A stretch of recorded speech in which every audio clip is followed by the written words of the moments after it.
There is a clay tablet in the British Museum that most people walk past without stopping.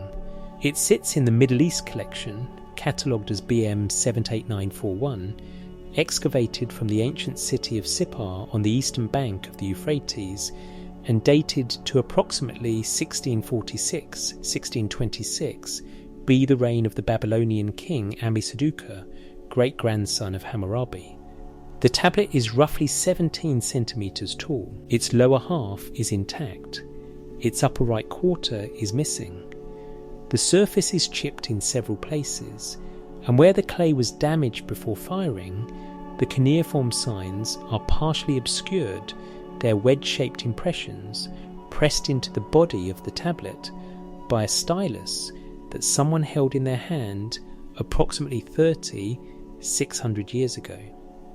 The text preserved on this tablet is the Atrahasis epic, one of the oldest extended narratives in any language that has survived to us, and it begins with a sentence that has not stopped being strange since Wilfred G. Lambert and Alan Millard first assembled its fragments and published their critical translation in 1969.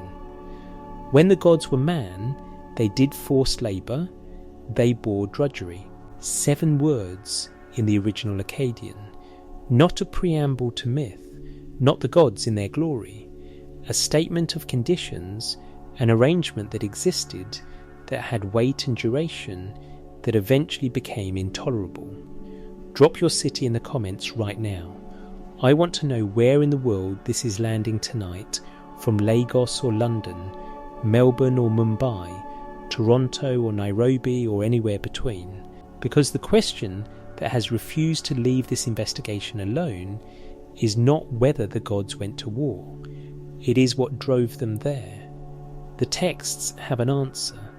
It is more specific, more structurally precise, and more quietly unsettling than any popular account of the Anunnaki has suggested. And what broke them is not hidden in the damage on that tablet's upper quarter. It is written in what survived. The Atrahasis epic is not the only witness.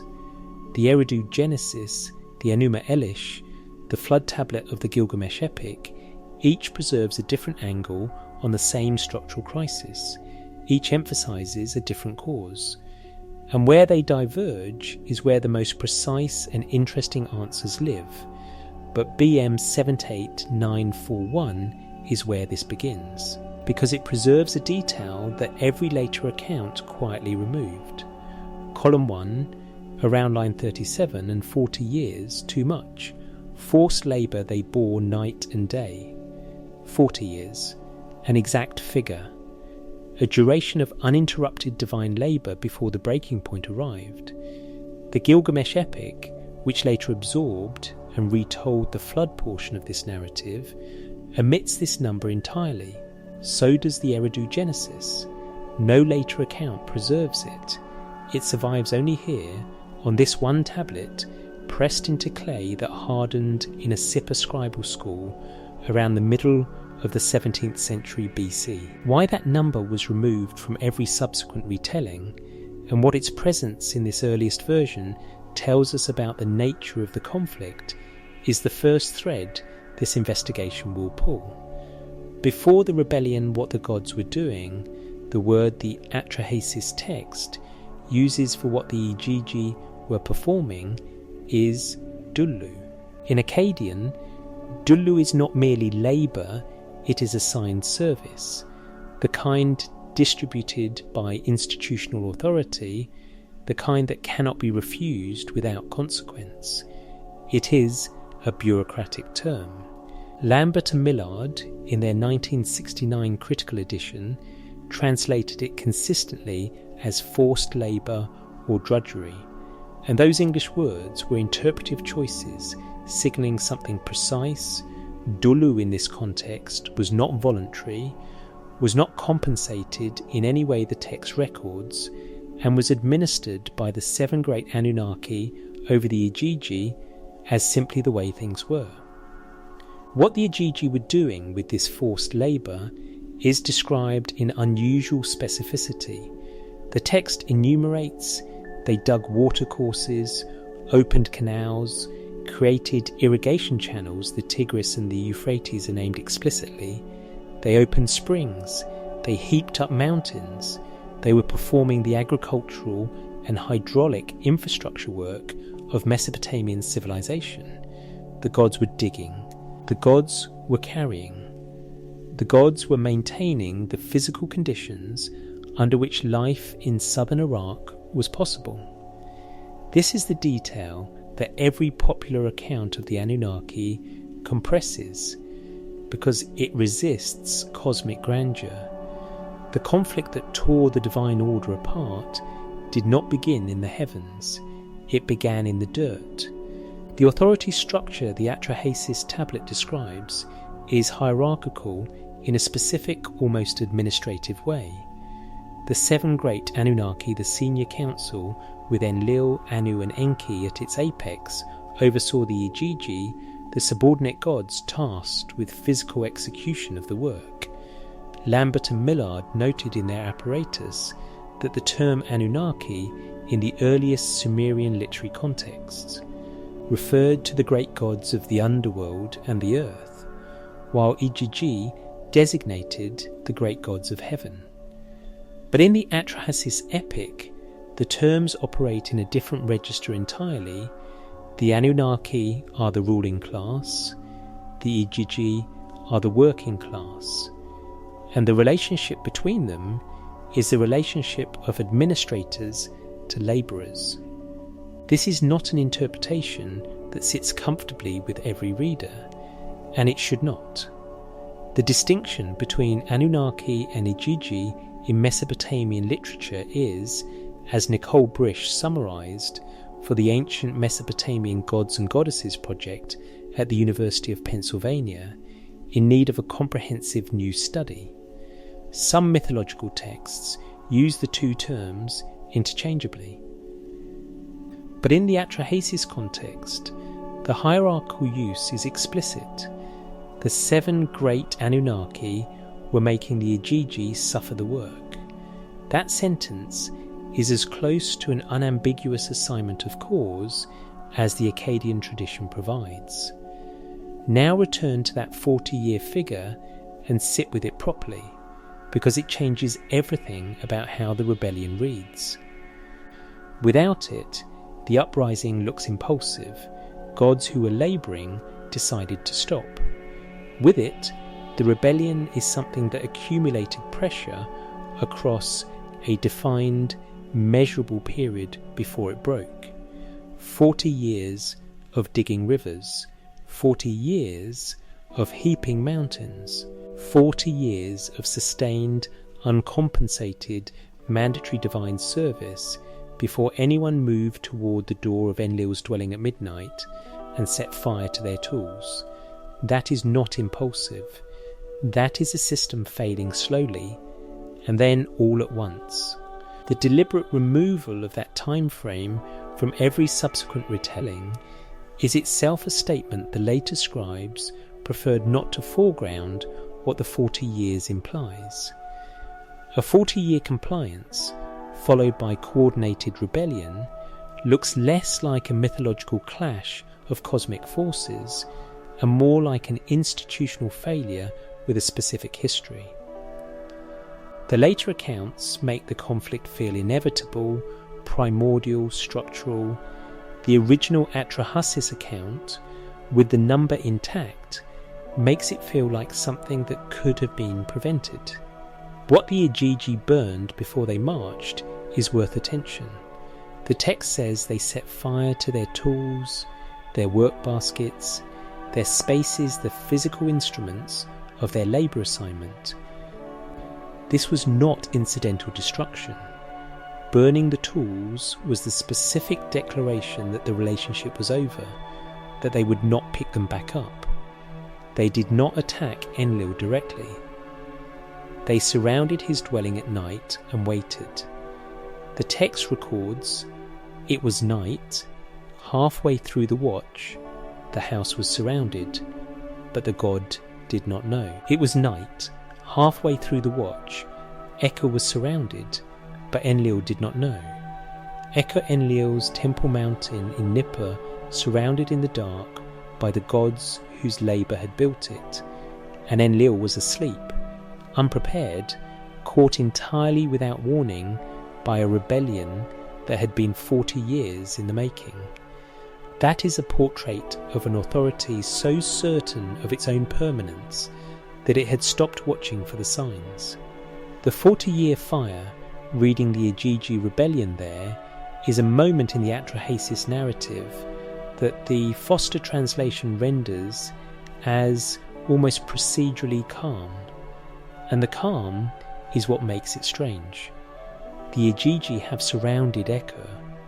Enlil has woken, alarmed, and sent his messenger Nusku to the great gods with a question: who is the instigator of this battle?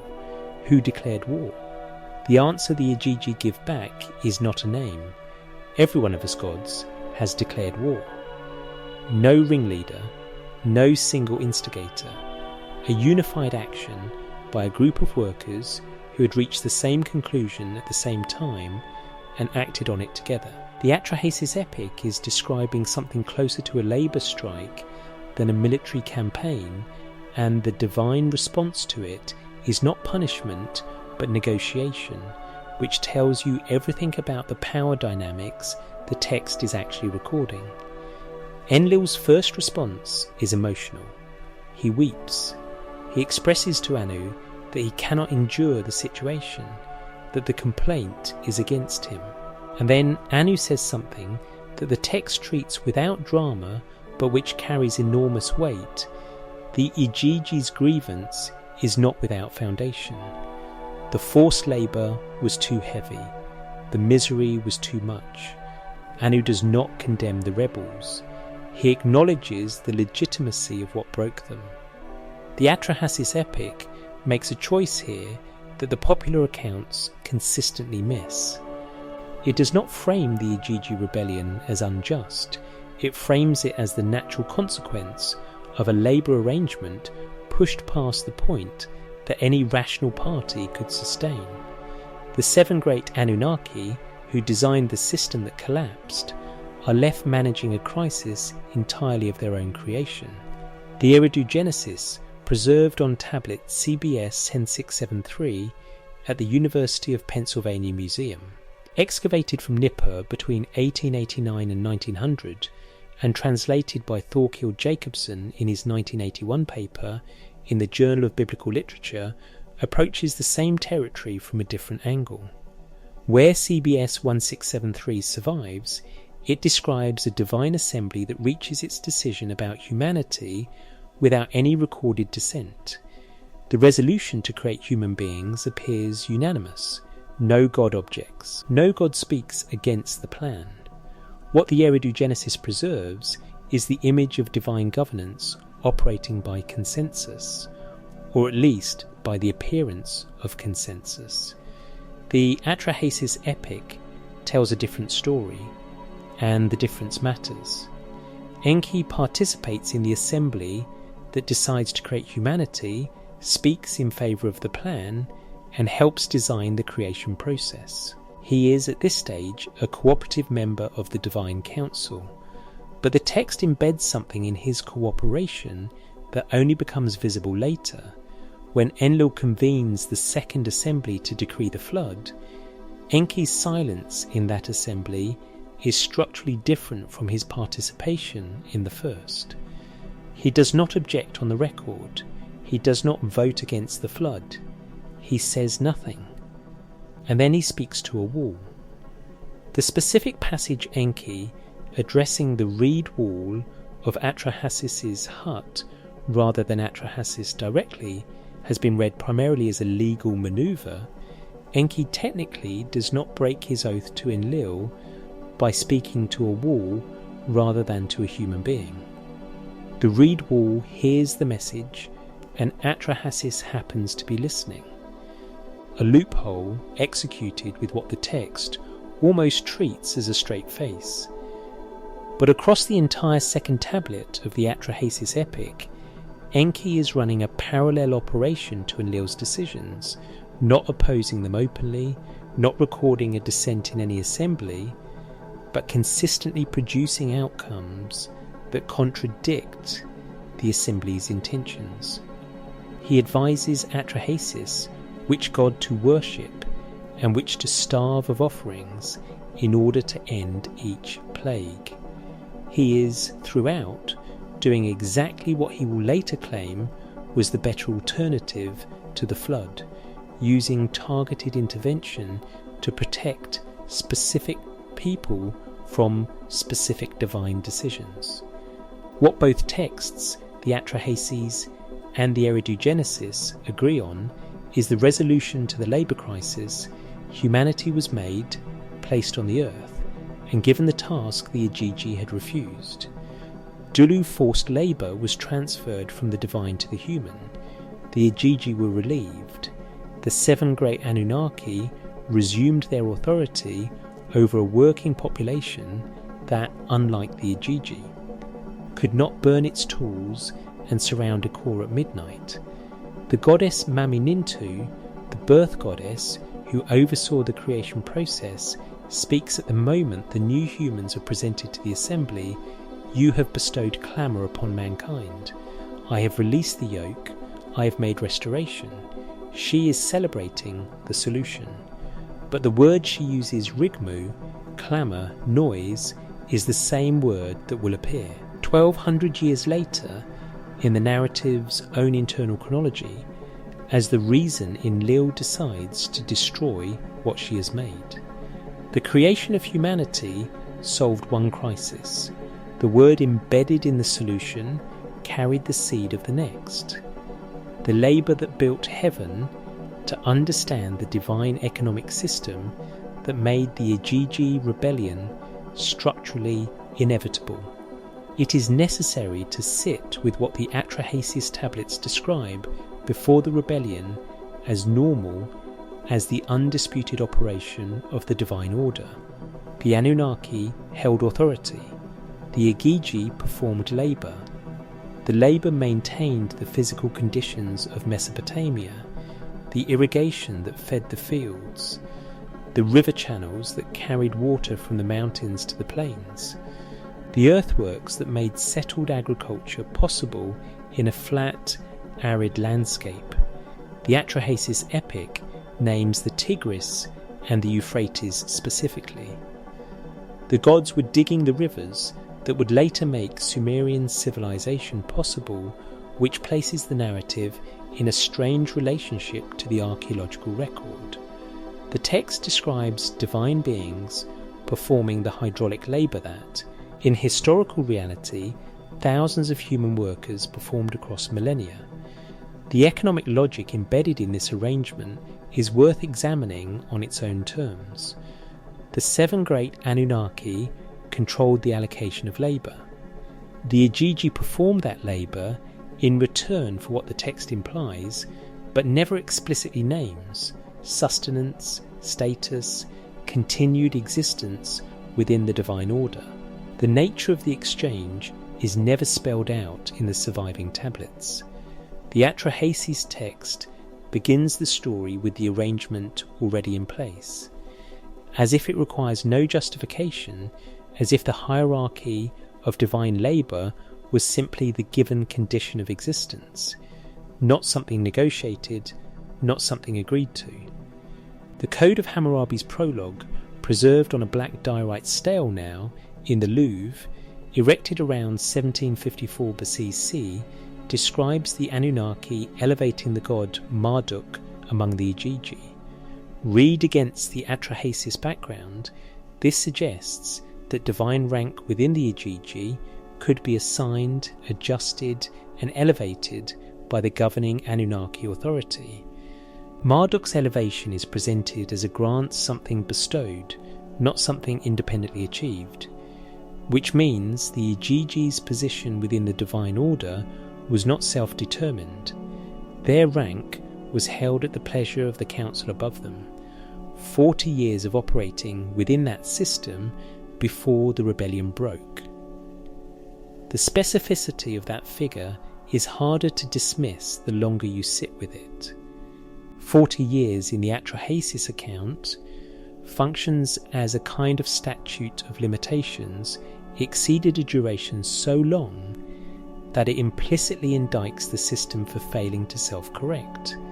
If the Igigi had rebelled after 5 years, the text might read it as impulsive. 40 years makes a different argument. 40 years says, we waited, we performed. We carried the load for 4 decades while the authority above us did nothing. The rebellion is not the failure of the Igigi, it is the consequence of the Anunnaki's failure to respond to a crisis that had been building for the entire length of living memory. The divine assembly that convened to address the rebellion is described in terms recalling the Sumerian institution of the Purim, the civic assembly, by which major decisions in Mesopotamian city-states were made and legitimized.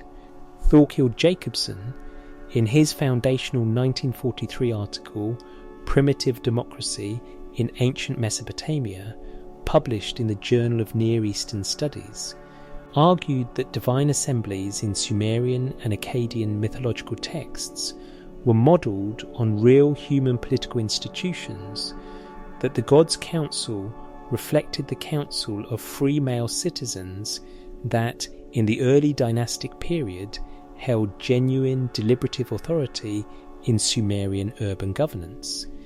If Jacobson's reading holds even partially, the Atrahasis Divine Assembly is not simply a mythological device.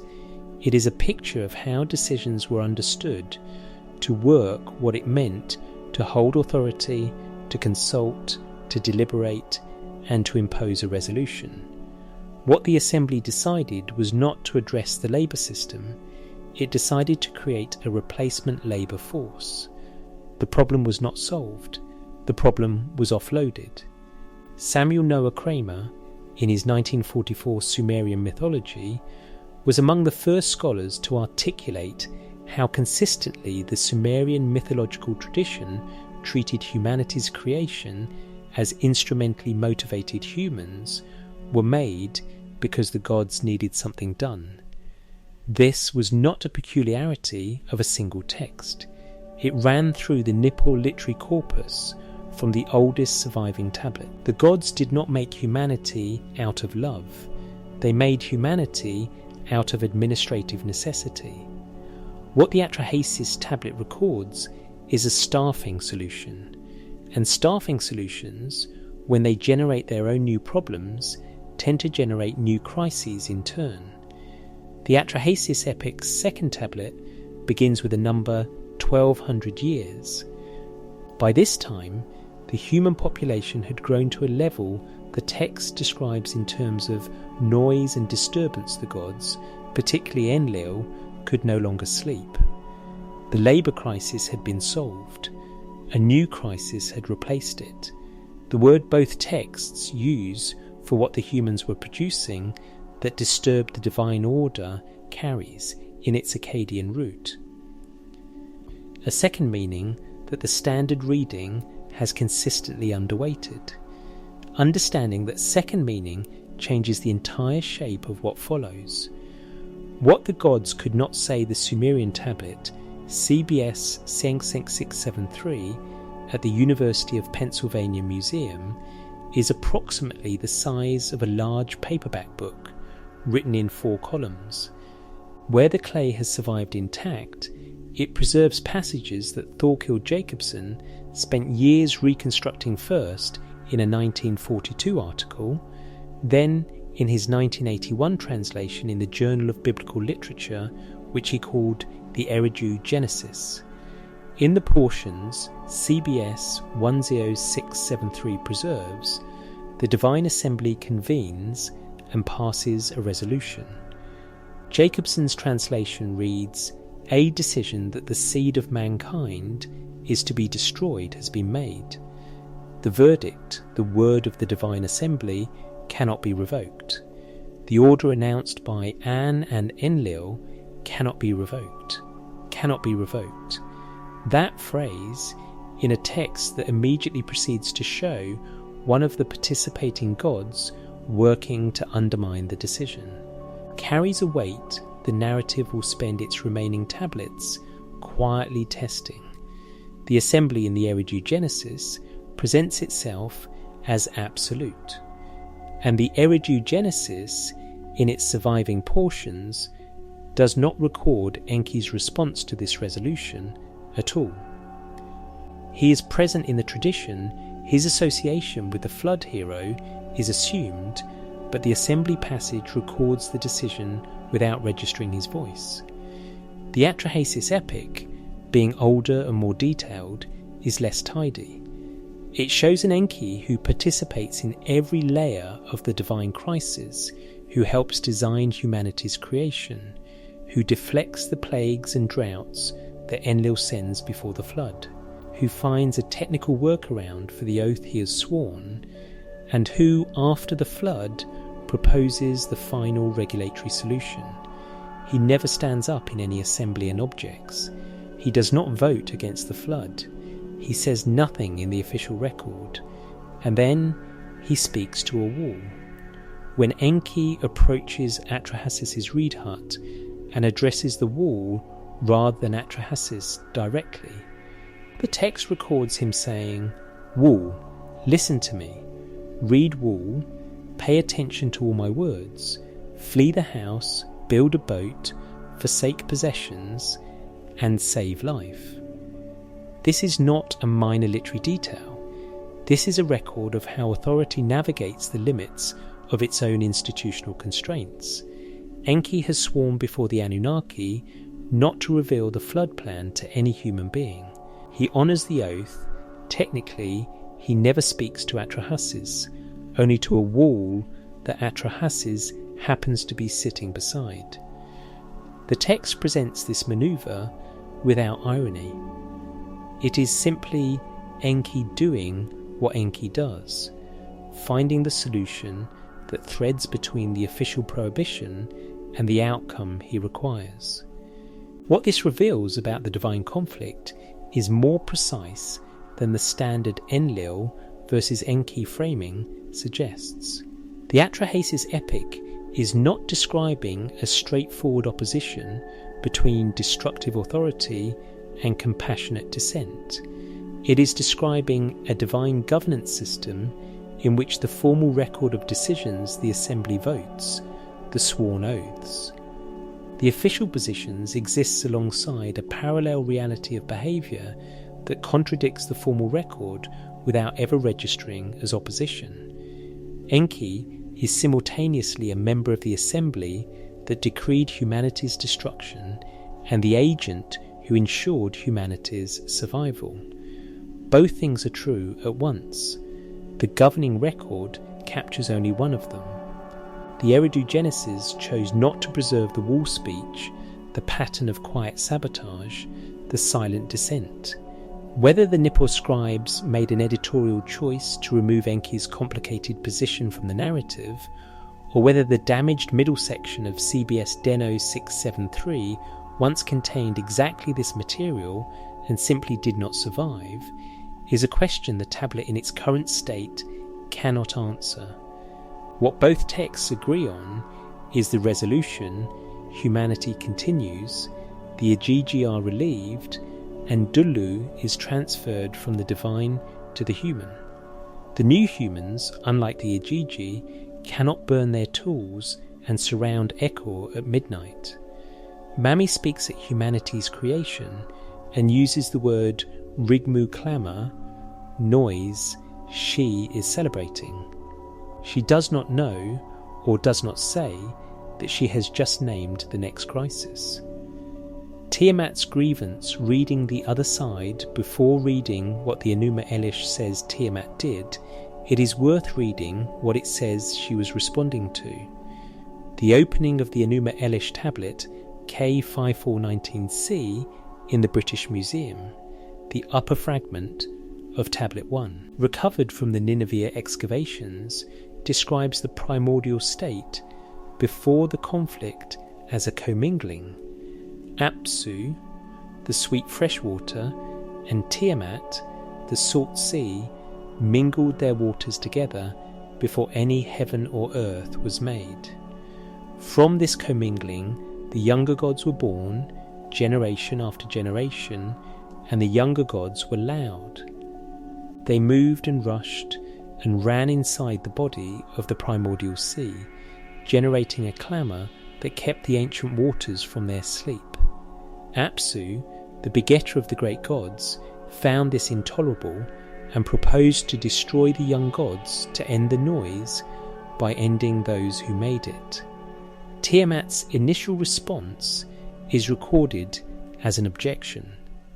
She protests Apsu's plan. She says, "Why should we destroy what we ourselves have given birth to? Their ways are indeed troublesome, but let us attend to it graciously." This is the detail that almost every popular summary of the Enuma Elish omits, and its omission fundamentally distorts the story. Tiamat, in the text's own account, initially opposes the destruction of the younger gods. She is, at the outset, the voice of restraint. It is Apsu who wants to destroy the young generation. Tiamat objects. What changes her position is a sequence the Enuma Elish records in compressed but clear form.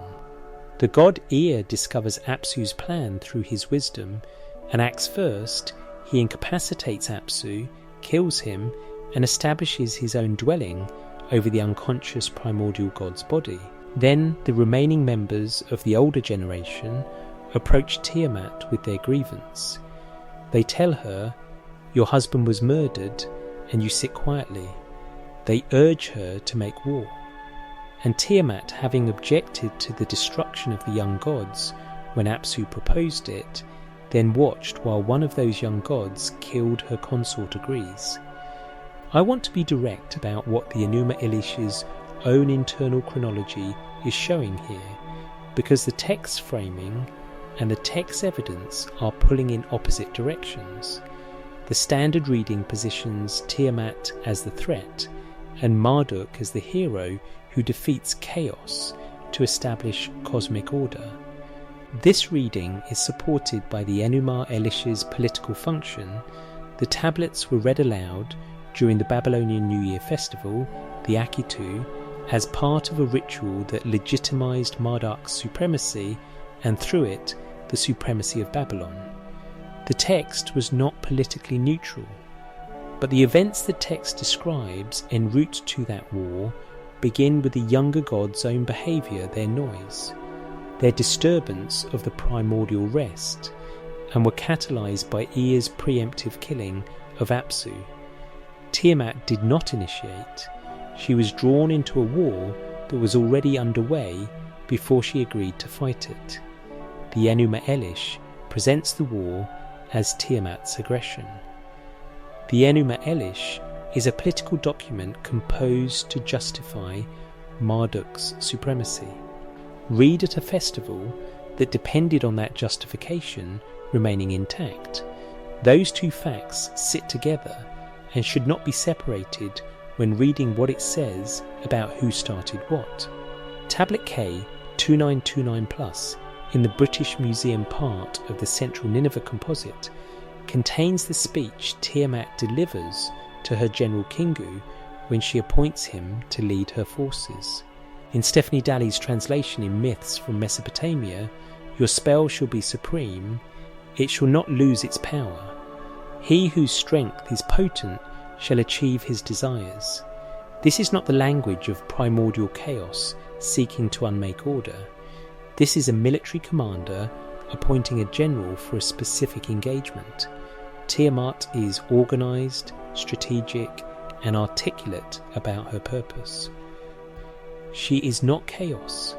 She is a party in a conflict who was radicalised by the killing of her consort and is now making war, which is an entirely comprehensible sequence of cause and effect, regardless of how the text framing wants the audience to receive it. Thorkild Jacobson noted in The Treasures of Darkness that the Enuma Elish represented a significant theological departure from the older Sumerian tradition. The Sumerian Divine Council was a semi-democratic assembly of great powers. none absolutely supreme, deliberating by consensus. The Enuma Elish ends with Marduk installed as uncontested sovereign, the other gods rendering their powers into his hands. His word made law without assembly.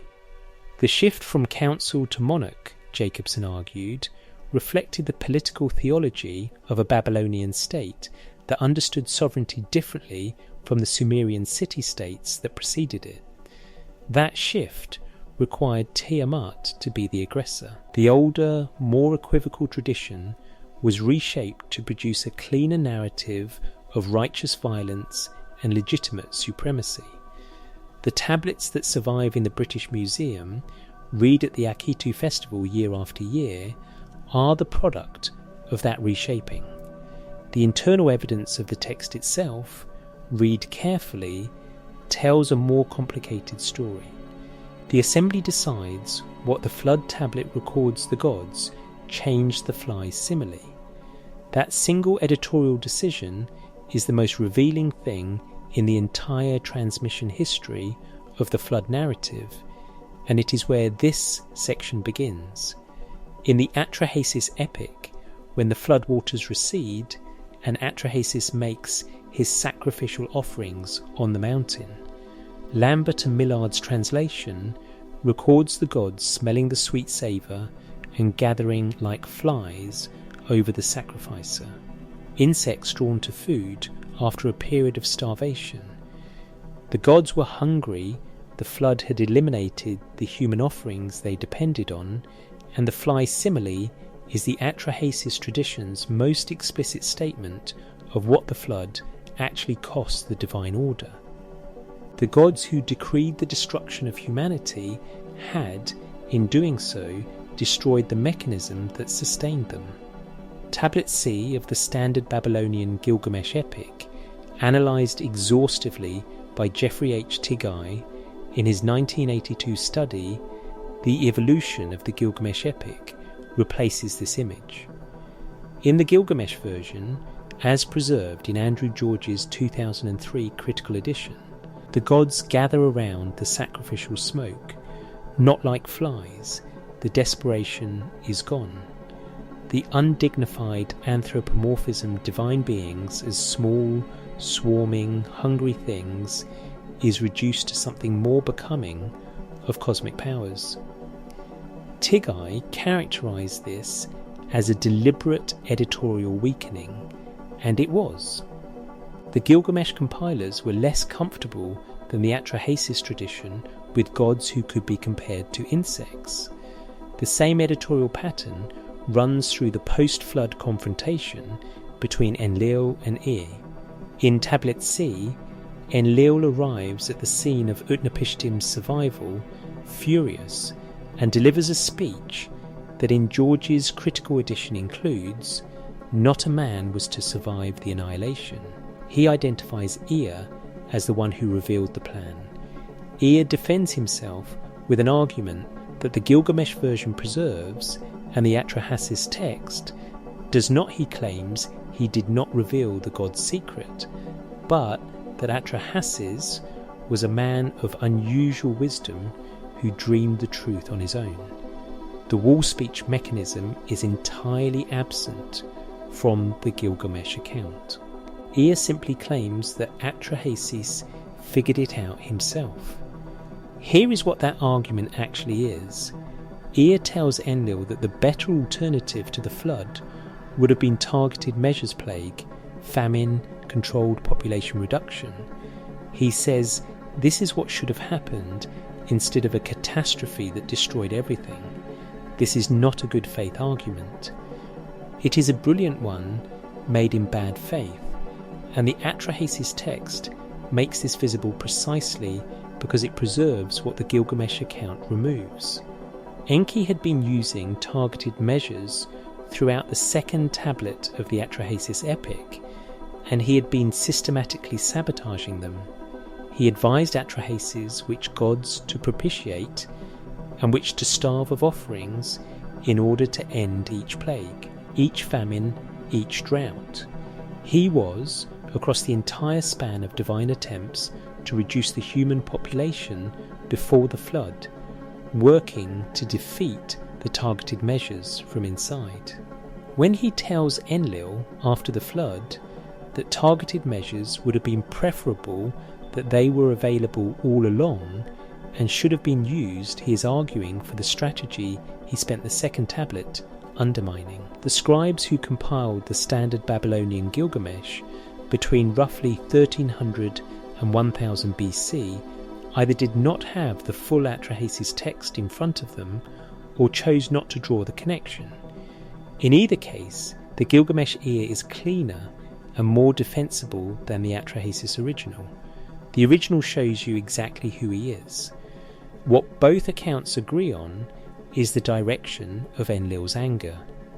Two of the great governing Anunnaki, with incompatible positions on the fundamental question of whether humanity should exist, face each other after the flood over the body of the civilization they have just destroyed and rebuilt. And Enki proposes the solution. What that solution actually consists of is worth reading very carefully. The word Enlil used the specific Akkadian in the post-flood speech, where Enlil addresses Utnapishtim, granting him and his wife immortality and settling them at the mouth of the rivers, contains a word that two leading scholars have read differently, and the difference is not trivial. The passage in George's 2003 critical edition records Enlil laying his hands on Utnapishtim and his wife and blessing them, declaring that they will henceforth live far away at the mouth of the rivers, like gods. What the passage says immediately before this, what Enlil says in the moment between his fury and his blessing, is where the interpretive weight accumulates. Lambert, in his scholarly apparatus to the Atrahasis composite, consistently read the emotional register of Enlil's post-flood speeches as anger yielding to practical necessity. Enlil is furious at the survival of humanity, and he accepts Enki's regulatory compromised mortality, barrenness, restricted lifespan because it is the most workable solution available. Not because he is genuinely reconciled to the situation. This reading makes Enlil a figure of power constrained by circumstance rather than persuaded by argument. Stephanie Daly, working from the same Tablet C text in Myths from Mesopotamia, introduced a more nuanced reading. In Daly's translation, Enlil's movement from fury to blessing contains a quality closer to chastened recognition, as if Enlil, upon seeing Utnapishtim alive and upon hearing Ear's argument, reaches a genuine recalibration rather than a grudging capitulation. The Akkadian verb in question carries semantic range that permits both readings. The surrounding context is where the dispute lives. The damage to the Atrahasis closing tablets makes it impossible to verify which reading aligns with the older tradition. The passage, in its Atrahasis form, is precisely in the damage section that Lambert and Millard could not reconstruct. The Gilgamesh Tablet C version, better preserved at this juncture, is itself already an editorial product. It has been through the same systematic softening that removed the fly simile. I find Lambert's reading more convincing, and here is why the Atrahasis tradition, across every section that does survive, shows an Enlil who does not change his position through persuasion. He changes it through constraint. He cannot unflood the world. He cannot uncreate humanity. He cannot punish Enki publicly without acknowledging that Enki's misdirection is the reason humanity survived, and that acknowledgement is one he apparently cannot make in the Assembly's official record. The compromise he accepts is the best available outcome for an authority that has lost control of its own decisions. That is not reconciliation, that is management of a situation that has already been determined. The clay cannot confirm this reading. What it says is that Enlil blessed Utnapishtim and sent him away. The word that came before the blessing is sitting in the surviving Akkadian, between its two possible meanings, in a tablet that has been in the Nineveh collection since the 7th century BC. After the water's recrimination and repair after the floodwaters recede, and before Enlil's arrival at the scene of Atrahasis' sacrifice, the great gods gather around the offerings. They are hungry. The Atrahasis text says they gathered like flies drawn to the scent of blood, and this simile, as noted earlier, is not accidental. It is the tradition's most explicit statement of what the flood meant for the divine order. The gods who had governed the labour arrangement had voted to destroy the mechanism that sustained them. The 7 great Anunnaki who administered the cosmic order for the entire span of human existence had decreed the elimination of the species that fed them. The Gilgamesh Tablet C softens the fly simile, but it preserves the structural logic. The gods cluster around the sacrifice because they have been without offerings for the duration of the flood. They had been hungry. That word, applied to divine beings who hold authority over the cosmic order, is the Atrahasis tradition's refusal to protect its god's dignity. The goddess Mami Nintu, the birth goddess who presided over humanity's creation, speaks after the flood in language that the Lambert Millard translation renders as accusatory. She raises her lapis lazuli necklace and addresses the assembled gods with what amounts to an indictment. Enlil should not have made the flood without consulting her. The creation was hers. She bore responsibility for what had been made. The decision to destroy it was made without appropriate authority. Whether this constitutes a formal accusation within the assembly's governance logic, or simply the fury of a goddess watching her work be undone, the damaged state of the tablets does not resolve. What can be said is that the text records her speaking against what Enlil has done, and records the other gods hearing it. Enki's proposed resolution, the one that eventually closes the narrative, is a system of demographic regulation. The Atrahasis closing sections describe 3 categories of women: those who bear children, those who are barren, and the Paitu, described as a kind of she-demon who snatches infants from the birthing mother's lap. Death enters the human world. Infant mortality enters the human world. Celibacy, the consecration of priestesses and priests who will not reproduce, enters the human world. All of these, in the text's own framing, are solutions to the problem of Rigmu. But they are solutions imposed on humanity by a divine assembly without any record of human consultation, without any human awareness of their origin. The humans in the Atrahasis tradition do not know that mortality was designed. They do not know that barrenness was a policy decision. They do not know that the she-demon who takes infants was an administrative choice made in an assembly of gods following a catastrophic flood that the gods decreed and then regretted. Enlil accepted this arrangement. What he said at the moment of acceptance is not recoverable. The tablet's surface at that juncture is damaged past reconstruction. Lambert and Millard marked the gap and offered no speculative restoration, which was the correct scholarly choice. The gods had been hungry. They had gathered like flies over the sacrificial smoke, and then they made the arrangements that would ensure they would not go hungry again. The noise the gods couldn't bear the word Rigmu appears in the Atrahasis epic at 2 pivotal moments.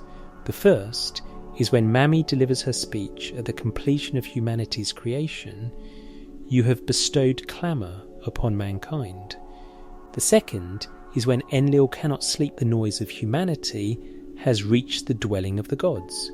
The same word, both times. The standard reading represented in the Lambert-Millard apparatus and in Tikva Frymer-Kensky's 1977 article in the Biblical Archaeologist, the Atrahasis epic and its significance for our understanding of Genesis treats Rigmu in both passages as auditory disturbance. The humans are noisy because they are numerous. Overpopulation generates literal noise. The gods are disturbed by the sound of a planet increasingly covered with human activity.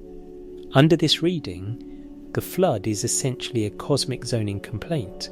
Too many humans, too loud, the neighbour gods cannot rest. This reading is defensible and widely accepted. But Rigmu is not a simple word, and treating it as one loses something the Akkadian does not. In the Akkadian administrative corpus, the records of temple economies, royal correspondence, legal disputes, Rigmu carries a secondary meaning consistently rendered in English as cry, complaint, or petition. The same root appears in contexts where a subject appeals to a superior authority, the Rigmu of a labourer to a foreman, the Rigmu of a debtor to a creditor, the Rigmu of a widow to the palace. It is the formal cry of someone seeking redress from a higher power. The word describes not merely noise, but the specific kind of noise directed upward toward authority, asking for something. The academic paper Revisiting Noise in Atrahas in Light of Baby Incantations, available through the academic repository at academia.edu and cited in Mesopotamianist literature, addresses this secondary meaning, explicitly examining how Rigmu in the Atrahasis context parallels the language of incantations used to address infant crying, a context in which the crying is understood as communication directed toward a response, not merely ambient sound. If Rigmu in the flood narrative carries both its auditory and its petitionary senses simultaneously, and I think it does, then the disturbance that Enlil could not bear was not simply the din of overpopulation. It was the sound of human beings appealing to the gods, making demands, expressing grievances, seeking redress from the authority that had created them to labour.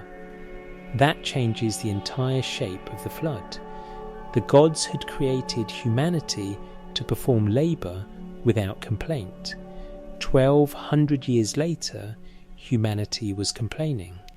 It was complaining loudly enough that the god who administered the divine order could not sleep, and the administrator's response to a labour population that would not stop petitioning was the oldest administrative response available: elimination. The humans of the Atrahasis tradition had, in some sense, understood their position, and they had decided to question it. That questioning that Rigmu directed upward at Enlil's sleepless dwelling was what the flood was designed to answer. What the humans were specifically demanding, if that is what Rigmu names, is not recorded in the surviving tablets. The petition does not have a content the texts preserve. What is preserved is that the gods found it intolerable, and that the intolerance was of a directed, specific kind. Enlil did not simply find the noise unpleasant, he found it a threat. The divine order he administered depended on a human population that laboured without making demands. A labour population that made demands was a labour population that had started asking the wrong questions. The god who made war on peace in the city of Babylon, sometime in the 8th or 9th century BC, a scribe named Kabti Ilani Marduk composed or compiled a poem in 5 tablets about a god who destroyed the world not out of righteous judgment, but out of a restlessness he could not contain. The poem is the Epic of Erra, sometimes called Erra Anisum, and it is attributed by its own colophon, in an unusual act of ancient authorial self-identification to Kapti-Ilani Marduk himself, who claims to have received it in a dream. Era, sometimes called Ira, is an Akkadian god of plague, violent death, and scorched earth destruction. He was identified in later Mesopotamian tradition with Nergal, god of the underworld, though the two retain distinct profiles in the textual record. Benjamin Foster's translation and commentary, included in his 2005 Before the Muses, provides the most comprehensive modern scholarly edition. The Era epic begins with Era at rest. His weapons are quiet. His warriors, the Sibiti, the fearsome seven, divine powers associated with catastrophe, are impatient with his inactivity. They urge him to rouse himself.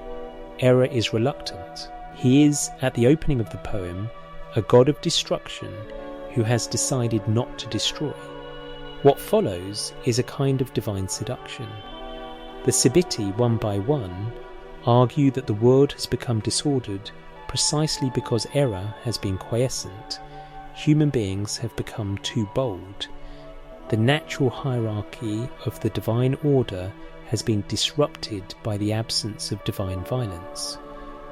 The world needs to be struck to be reordered. Era is eventually persuaded, and what he does in the middle tablets is described in terms the text does not entirely frame as wrong. This is the Era epic's most discomforting quality. The poem is not a condemnation of Era's violence. It is an examination of divine violence as a structural necessity, as the thing that periodically must happen in order for the cosmic order to maintain its integrity. The destruction is positioned within the poem's own logic as required. Not excused, not celebrated, but necessary. The argument the Sibiti make to rouse Era, that the world has grown disordered through the absence of violent correction, is recognisable from the Atrahasis tradition in a different register. In Atrahasis, Enlil's complaint is that humanity is noisy and has disturbed the divine rest. In the Era epic, the Sibiti's complaint is that Era has been too quiet and the world has grown disordered as a result. The structural logic is identical in both cases. Divine violence is a corrective mechanism the cosmic order periodically requires. Without the correction, things accumulate in the wrong direction. The correction, when it comes, restores the differential. What the Era epic adds as a first millennium witness to the tradition is the explicit articulation of this logic in a god's own voice. Era does not claim justice, he claims necessity. Kapti-Ilani Marduk added a detail to the epic's closing section unlike anything in the Atrahasis or Enuma Elish traditions. He describes the poem itself as a protective amulet, a text that by being recited guards against the violence it depicts. The poem about divine destruction is simultaneously a charm against divine destruction. Those who recite the story of Era's violence are, in the poem's cosmological logic, among those who survived it. The knowledge of what happened is itself the protection. This is a different kind of theology from the one the Atrahasis epic practices, but it is recognisably related. The Atrahasis tradition also positions knowledge as protection. Atrahasis survives because Enki tells him through the wall what is coming. The Era tradition positions knowledge as protection in a different form. The recitation of what Era did becomes the shield against Era's return.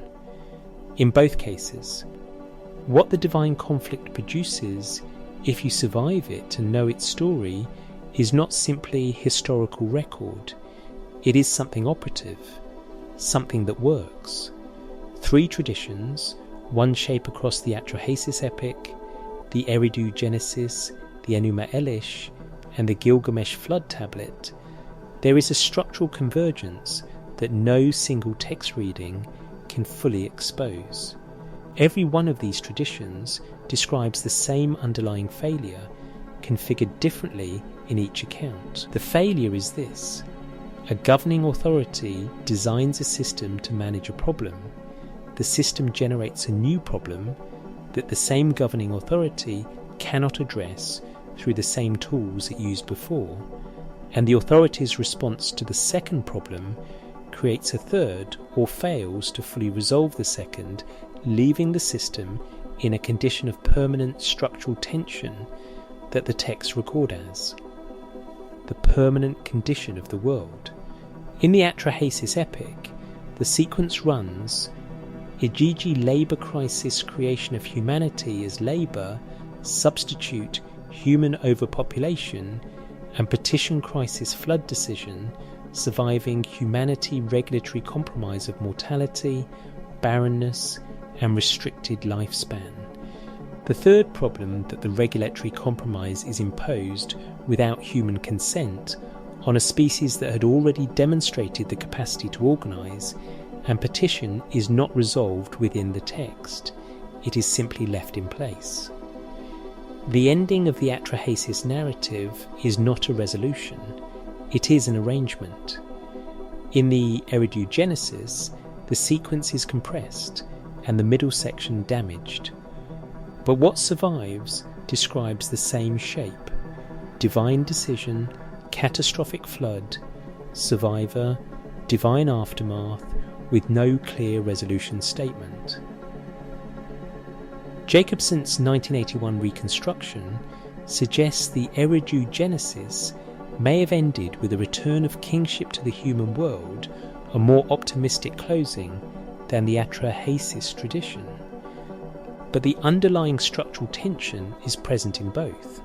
Gods who made a system that broke, made a correction that nearly destroyed everything, and then made a further correction whose long-term viability is not guaranteed. In the Enuma Elish, the failure takes a structurally analogous form. The primordial governing pair cannot manage the noise of the younger generation they have produced. Apsu attempts to destroy the source. Ea preempts this by destroying Apsu first. Tiamat is radicalized by her consort's death and raises an army.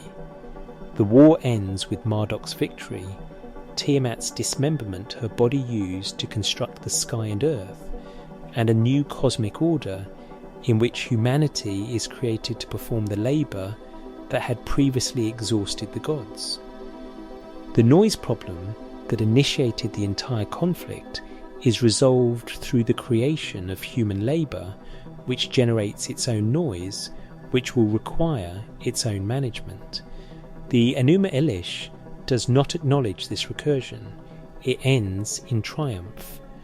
But the structural logic it encloses is the same loop the Atrahasis tradition describes. The solution generates the next problem. In the Gilgamesh Tablet C, the most honest moment in any of these texts appears. E's post-flood argument to Enlil that targeted measures would have been preferable to the flood is not a triumphant defence of human survival. It is a carefully crafted retrospective position made in bad faith by the god who spent the entire second tablet of the Atrahasis epic sabotaging those exact targeted measures. The Gilgamesh text records the argument and records Enlil's acceptance without surfacing the contradiction. The scribe either did not have the full Atrahasis in front of him or chose not to draw the connection. What all four traditions share, beneath their different surfaces and different political purposes, is the record of a governing class that made decisions with insufficient foresight, implemented corrections that created new crises, and then made further arrangements, mortality, barrenness, divine monopoly on cosmic order, presented as solutions, but actually, in each case, managed continuations of the tension they were meant to resolve. Thorkild Jacobson, writing in The Treasures of Darkness in 1976, described the Mesopotamian gods as fundamentally self-interested powers managing a world they had not entirely planned. The divine conflict in the Atrahasis tradition is, in Jacobson's frame, the story of a management crisis on a cosmic scale. The gods who triggered the conflict were not evil. They were inadequate to the complexity of what they had built, what the scribes preserved, and why the Atrahasis epic was copied at Nippur across centuries. The tablets that survive, BM 78941 from Sippar, the fragments from the Library of Ashurbanipal at Nineveh, the additional pieces assembled by Lambert and Millard represent different moments in a copying tradition that extended from the Old Babylonian period into the first millennium BC without fundamental discontinuity. Scribes who copied the text were not necessarily scholars examining it critically. They were trainees, professionals, and temple functionaries working within a curriculum that treated the Atrahasis composition as a core text. The Nippur scribal schools the Aduba, or tablet house, whose curriculum is partially reconstructed from the tablets the schools themselves produced, included mythological and literary texts, alongside administrative formulae, mathematical exercises, and lexical lists.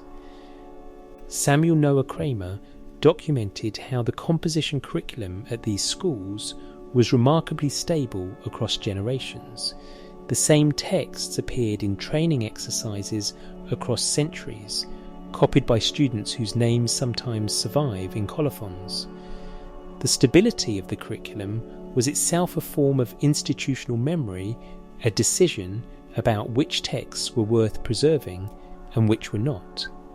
The Atrahasis epic was preserved. The Weld Blundell prism now in the Ashmolean Museum in Oxford, purchased by Herbert Weld Blundell in 1922, inscribed with the Sumerian king list and dated to approximately 1800 BC, contextualizes the divine-human administrative relationship the Atrahasis tradition assumes. The king list records the dynasties of Sumerian city-states both before and after the flood, treating the flood not as a mythological event but as a chronological datum, a point in the historical sequence from which subsequent reigns are reckoned. The scribal tradition that produced the Weld Blundell prism was operating within a framework in which the flood was historical enough to organise human political history around. The question of why the scribes preserved the specific detail of Enki's quiet insubordination, the wall speech, the pattern of misdirection, the post-flood argument that amounts to a retrospective justification for having sabotaged the Assembly's decisions, is the most interesting question the transmission history raises. It would have been straightforward. Within the editorial choices the Gilgamesh compilers demonstrated, to produce a cleaner version of Enki, one who openly objected to the flood in assembly rather than subverting it through misdirection. The Atrahasis tradition preserved the messier version.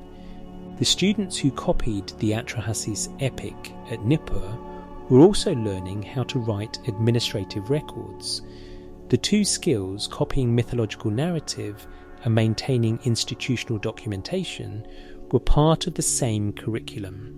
The divine council of the Atrahasis text, with its assembly decisions, sworn oaths, and parallel unofficial operations, was, in the scribal tradition's own self-understanding, the cosmological template for the human institutions the scribes would spend their careers documenting.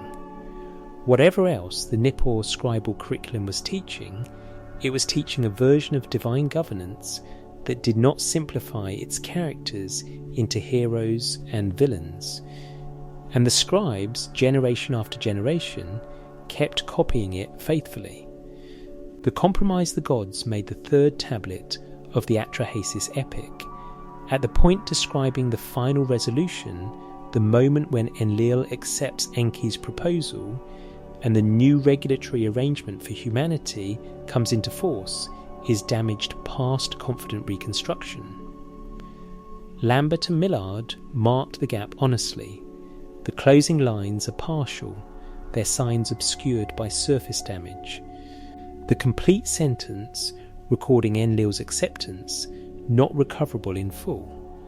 What survives is enough to see the shape of the ending. Humanity continues. Mortality enters the human world. The divine order continues. The Anunnaki maintain their governance. Enki and Enlil, who have been in structural opposition across the entire span of the narrative, one pursuing the destruction of humanity and the other systematically undermining that pursuit, reach a settlement that neither the text nor the tradition records as fully satisfying either party. The Atrahasis narrative does not end in triumph. It ends in a managed coexistence, with the tension that produced the flood still present in the background, and the regulatory measures that replace the flood acknowledged as imperfect substitutes for the resolution the assembly never actually achieved. The Eridu Genesis on CBS 1673 in Philadelphia is fragmentary in its own different way. What Jacobson reconstructed of its closing movement suggests a return of kingship to the human world, an institutional renewal implying the flood's disruption has been managed rather than ended. The tablet's middle section, the most dramatically consequential portion of the narrative, is the part that did not survive to Jacobson's reconstruction. Across every text this investigation is examined, the same structural pattern recurs. The cause of the divine conflict was not a single decision, not a single figure's malice, not a single dramatic event. It was a system that could not sustain the weight placed on it, a labour arrangement that generated inequality and broke down. A resolution that transferred the labour without addressing the inequality, a population that expanded and became demanding, a governing authority that could not hear that demand without finding it threatening, and a catastrophic response that satisfied no one involved in making it. The texts that survive, BM 78941, K1000 2929 plus, CBS 102673. The Nineveh fragments of Tablet C preserve this picture in different degrees of completeness. They do not agree on every detail. They do not tell a single story. What they tell, read alongside each other, is a distributed account of institutional failure at the scale of the cosmos, recorded by scribes who were themselves embedded in institutions. Copied across centuries by students learning how authority worked, and preserved in collections in London, Philadelphia, Oxford, and Istanbul, where they continue to sit under controlled humidity and careful light. The noise the gods made the question of whether the divine conflict was ever truly resolved is one that the texts preserve without resolving. The assembly's decision stood. The flood happened. Humanity survived. The compromise was implemented. And yet the Atrahasis tradition, which is the oldest and most detailed account of everything that preceded the flood, ends with the conflict's underlying cause still present. A governing class managing a created population through regulation rather than negotiation, through imposed mortality rather than addressed grievance, through the silent operation of arrangements that the population subject to them does not know were decided in an assembly on a specific occasion by a council of gods who had been arguing with each other for longer than the 40 years the Igigi spent digging rivers before they burned their tools and surrounded Ikor in the dark. The clay holds the shape of that argument. It holds the shape of 40 years of labour and the night it broke. It holds the shape of the wall that Enki spoke to, and the boat that Atrahasis built, and the fly swarm of hungry gods at the altar fire when the flood receded. It holds the shape of the words Lambert and Millard spent years reconstructing from BM 78941's damaged surface, and the words Jacobson spent years piecing together from the fragments of CBS 1673, and the words Andrew George integrated across 23 additional fragments to produce the most complete Gilgamesh we will likely have. And it holds the shape of that second meaning of Rigmu, the one that turns noise into petition, that turns overpopulation into organised demand. That turns the flood from a zoning complaint into a governing authority's response to a labour population that had started asking the wrong questions. That reading does not replace the standard one, it sits beneath it. It is what the word was also doing, in the same clay, at the same moment, pressed into a surface by a Sippar scribe around 1646 BCC, who may or may not have understood what he was preserving. The tablets are not a mystery to be solved, they are a record to be read. If a detail from tonight has stayed with you the 40-year figure quietly removed from every later account, a god speaking to a wall so he could honestly say he never spoke to a man, a word that meant noise and meant petition at the same time, that is the thread worth following. There is more waiting for you here. Wherever you are listening from tonight, thank you for following this to its end. The architecture of divine forgetting there is a pattern in how the Mesopotamian scribal tradition handled the most uncomfortable details of its own theological inheritance, and the pattern is consistent enough across enough texts to constitute something more than coincidence. It is not censorship in any straightforward sense. The Atrahasis text was never suppressed. Its tablets were copied and recopied across centuries, and the fly simile survived in at least some manuscript traditions, even as the Gilgamesh compilers softened it. What happened was more selective and more interesting than simple suppression. The tradition preserved the structure of the difficult material and quietly adjusted its texture. The 40-year figure in BM 78941 is the clearest example. Its removal from every subsequent retelling did not alter the basic narrative. The Igigi still laboured, still rebelled, humanity was still created as the labour substitute. The story survived intact. What was removed was the specific number that made the story feel like a documented case, rather than a mythological, given the number that turned the rebellion from an event in sacred time into an event in countable time, the kind of time in which causes can be identified, failures can be assigned, and the authority above the Igigi can be held to a specific accounting. Without the 40 years, the rebellion reads as the natural order expressing itself. With it, the rebellion reads as the specific consequence of a specific administrative failure that lasted a specific duration. Someone, at some point in the transmission history, decided the number should not travel forward into the later retellings. The same selective adjustment runs through how Enki is handled across the tradition. The Atrahasis text preserves Enki as a genuinely compromised figure, brilliant, consequential, but operating through misdirection in a way that makes every position he takes in an official assembly legible as performance rather than genuine commitment. The wall speech is the apex of this portrait, but it is not its only element. Across the second tablet of the Atrahasis epic, Enki's pattern of advice to Atrahasis, always technically plausible, always producing outcomes that contradict the assembly's intentions, establishes him as a god whose official participation in the governing record and whose actual behaviour are systematically disconnected.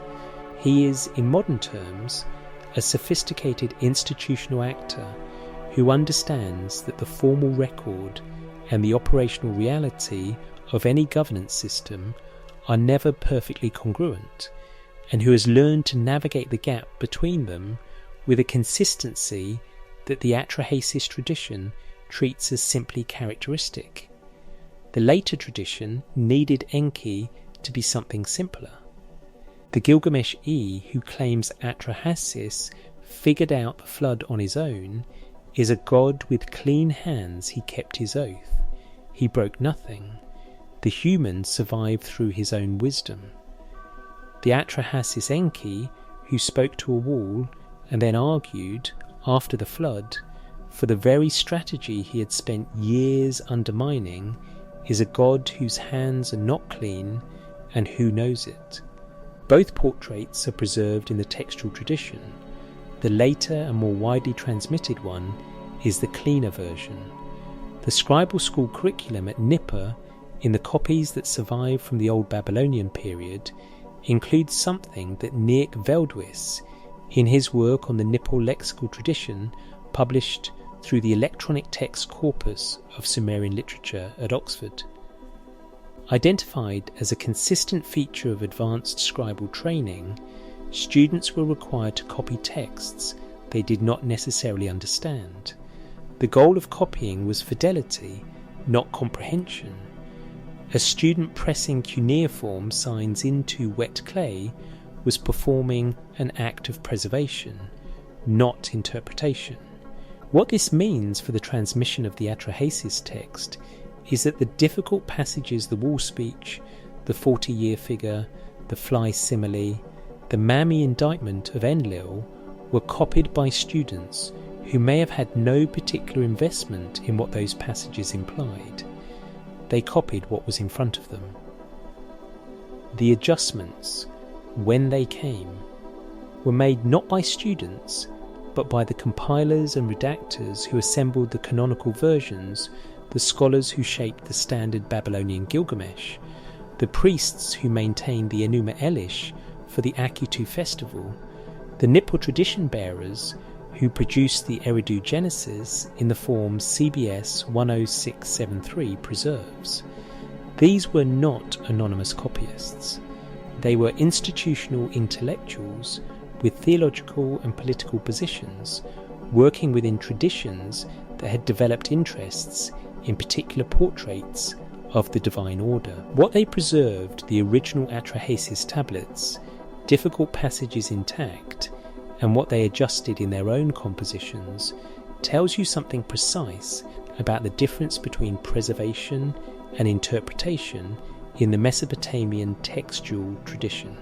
The Atrahasis text was old enough and sufficiently foundational to the scribal curriculum that its survival was essentially guaranteed by its institutional centrality, but its portrait of divine governance messy, compromised, operationally split between its formal record and its actual behaviour did not travel into the later canonical compositions without modification.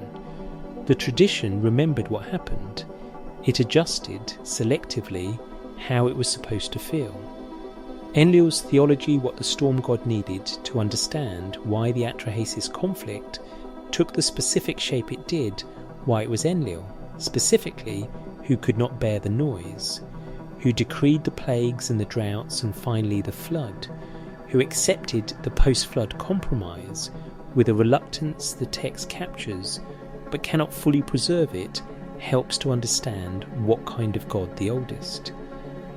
Sumerian textual record describes Enlil as being before the Atrahasis tradition gave him a crisis to manage.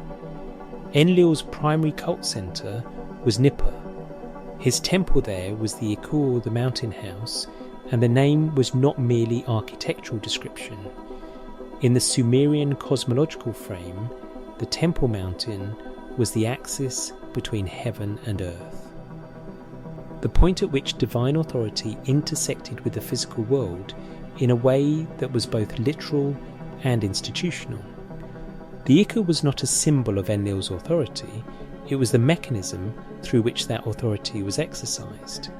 Decisions made in or sanctioned by the Iker carried a weight that no other divine location in the Sumerian pantheon could match. Enlil was, in the oldest Sumerian literary texts, the god who held the tablets of destiny, the Me, the fundamental principles that governed the operation of civilization, including kingship, priesthood, the scribal art, and the structures of law. These were not abstract concepts.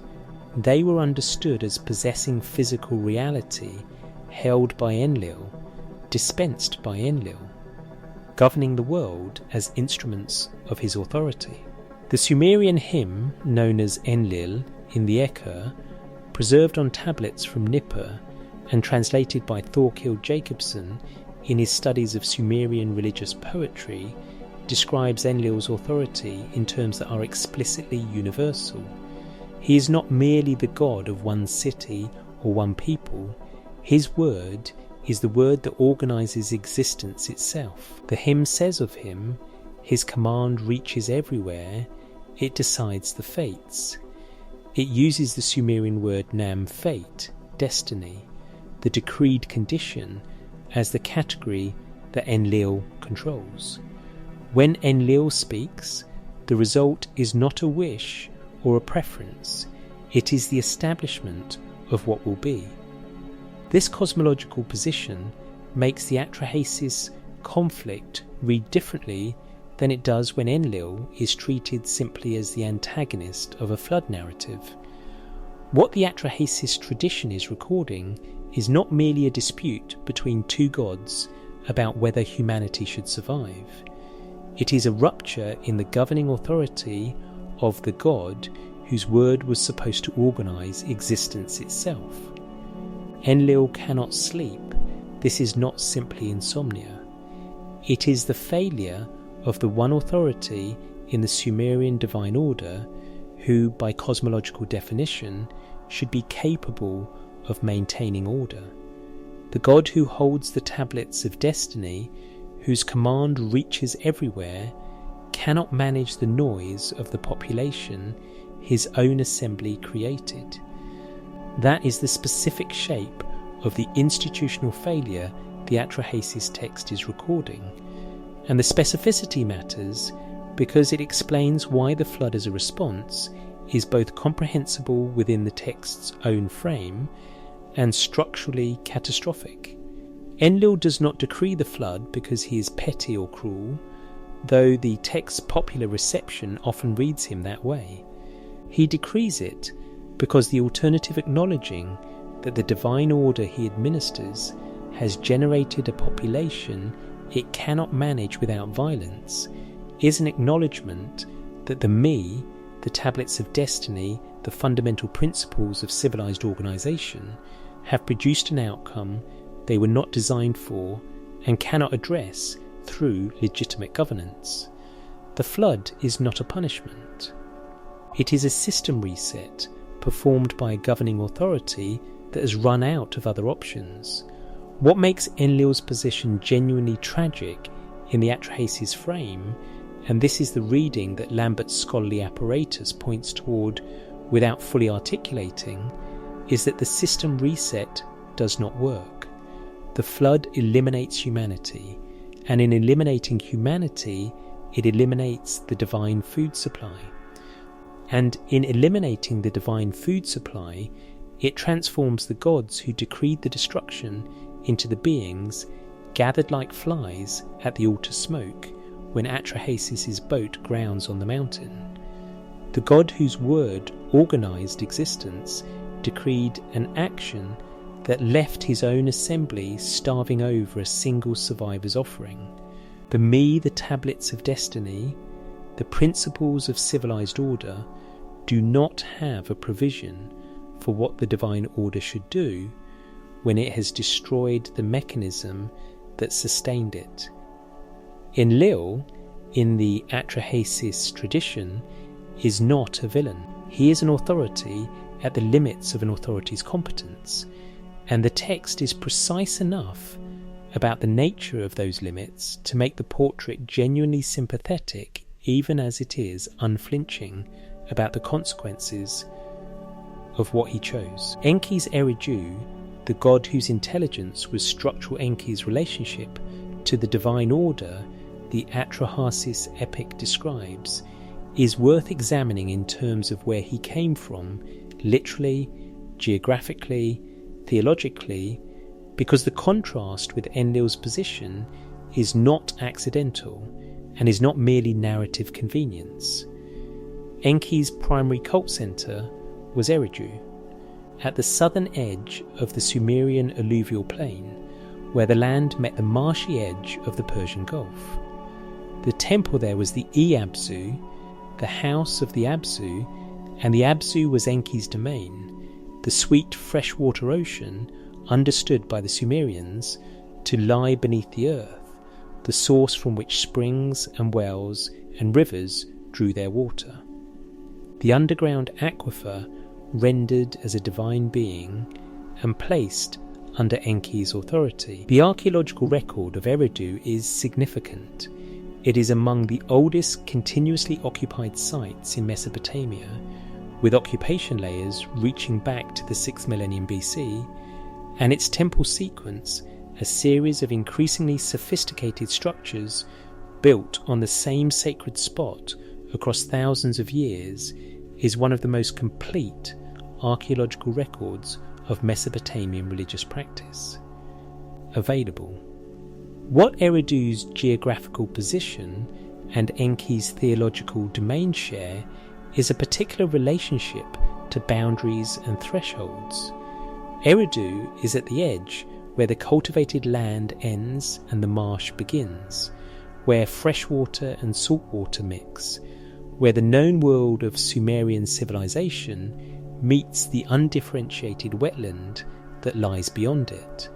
The Absu is below the surface of the earth, below the visible world, in the domain that exists under the orderly surface of things.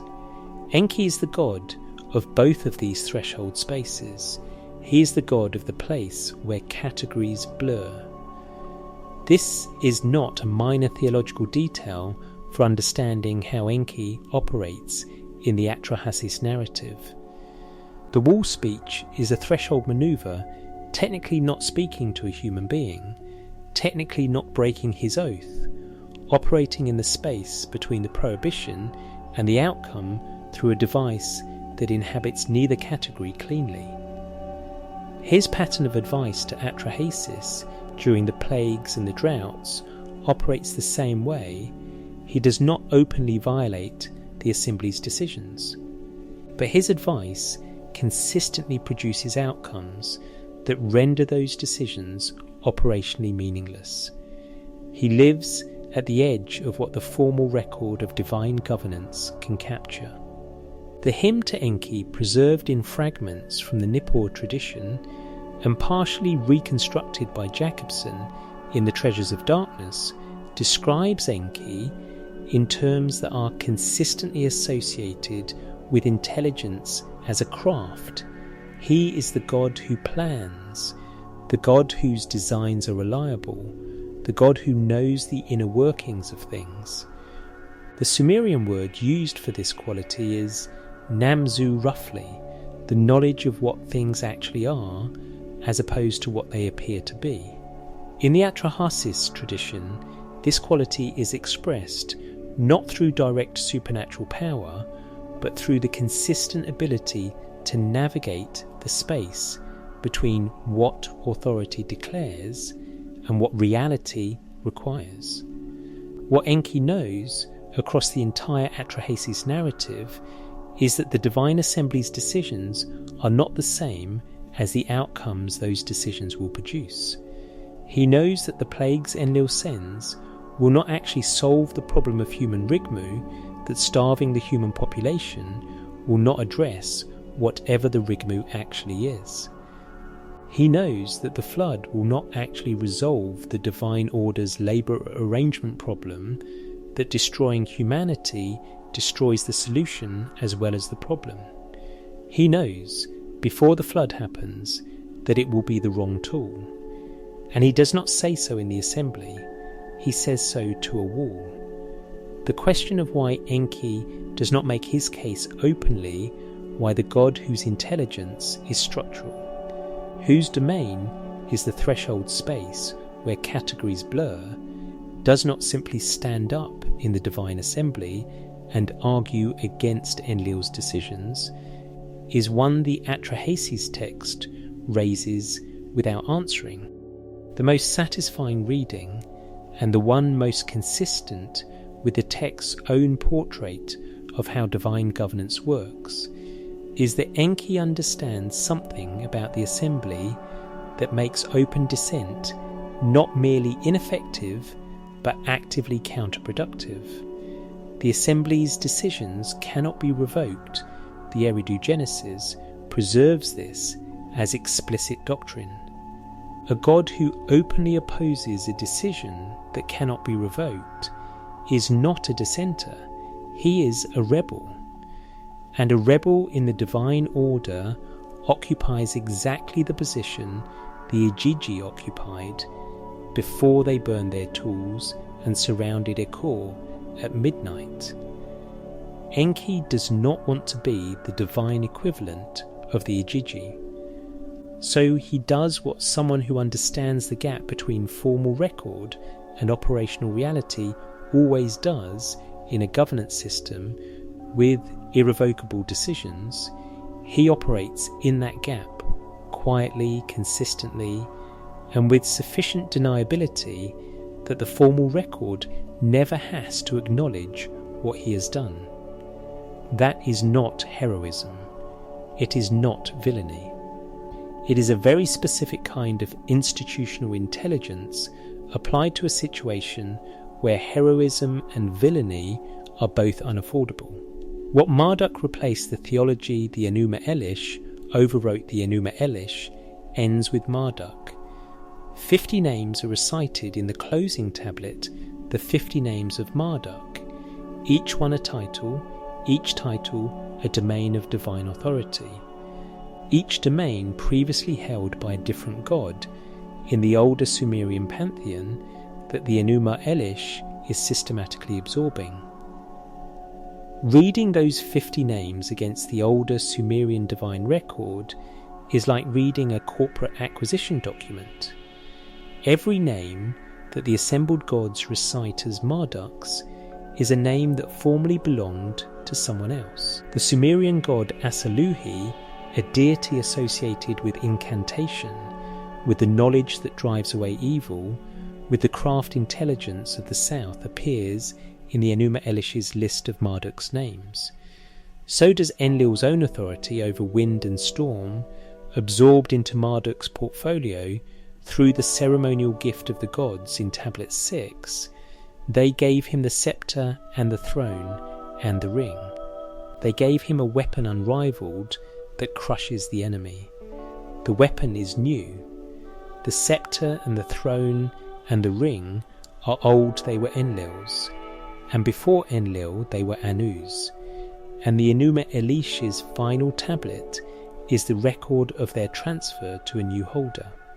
This transfer is the Enuma Elish's most politically consequential act, and it is where the text's relationship to the older Atrahasis tradition becomes most visible. The Atrahasis epic describes a divine order in which no single god holds uncontested supremacy, the 7 great Anunnaki governed by council. Enlil holds primary authority but is accountable to assembly deliberation, and Enki's persistent shadow operation alongside the assembly's official decisions suggests a system with real internal tensions that no single authority can fully resolve. The Enuma Elish describes a divine order in which, after Marduk's victory over Tiamat, those internal tensions are resolved by concentrating all authority in a single figure whose word is law without assembly. Marduk is not simply a stronger version of Enlil. He is a different kind of divine authority altogether, one that the Atrahasis tradition's governance structure would have had no mechanism to produce. The semi-democratic divine council that Jacobson identified in the oldest Sumerian texts, the Purim that deliberated and reached decisions by consensus, is replaced in the Enuma Elish by something closer to divine monarchy. The assembly still exists, the gods are still present, still recite Marduk's names, still participate in the ceremonial form of the older governance structure. But the substance of their authority has been transferred. What they retain is the performance of consent. The political theology behind this shift has a historical anchor. Marduk rose to prominence as the chief deity of Babylon during the Kassite period, and his definitive elevation to the head of the Mesopotamian pantheon is associated most strongly with Nebuchadnezzar I, who ruled Babylon in the late 12th century BCE.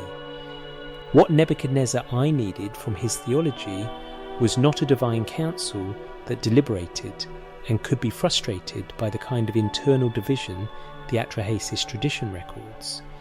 He needed a sovereign God whose authority was uncontested, whose decisions were final, and whose city Babylon was the centre of cosmic order by divine appointment rather than historical circumstance. The Enuma Elish delivered this. It did so by retelling the cosmological story, the same primordial conflict, the same labour crisis, the same creation of humanity through a theological frame that routed the resolution through Marduk's singular authority rather than through the messy deliberative process the Atrahasis tradition preserves. The consequence for the portrait of the divine conflict is significant. In the Atrahasis tradition, the conflict is not resolved, it is managed, imperfectly, through a compromise that satisfies no one and leaves the underlying tension in place. This is the honest record of a governance system that cannot produce genuine resolution because its structural design prevents it. In the Enuma Elish, the conflict is definitively resolved through Marduk's victory, the chaos is defeated, the order is established, the names are recited, the cosmos is stable. The messiness of the Atrahasis account is replaced by the clarity of the Enuma Elish's triumphalist architecture. Both traditions are preserved, but only one was read aloud at the New Year festival. Only one was the official account of how the world came to be ordered as it is. The Atrahasis text sat in the scribal curriculum, faithfully copied by students who may or may not have understood what they were preserving, while the Enuma Elish was performed by priests in the presence of the king before an audience who understood exactly what the performance was saying about the nature of legitimate authority. This is not a trivial distinction. The difference between a text that is studied and a text that is performed is the difference between knowledge that is preserved and knowledge that is active, between a record of how things were and a claim about how things are. The Atrahasis tradition preserved the record. The Enuma Elish made the claim. Both survive. The question of which one was truer is a question the clay tablets themselves refuse to answer, which may itself be the most honest thing about them. The gods who were never asked across the entire span of the divine conflict the Atrahasis tradition describes from the Igigis 40 years of forced labour through the creation of humanity, through the plagues and the droughts and the flood.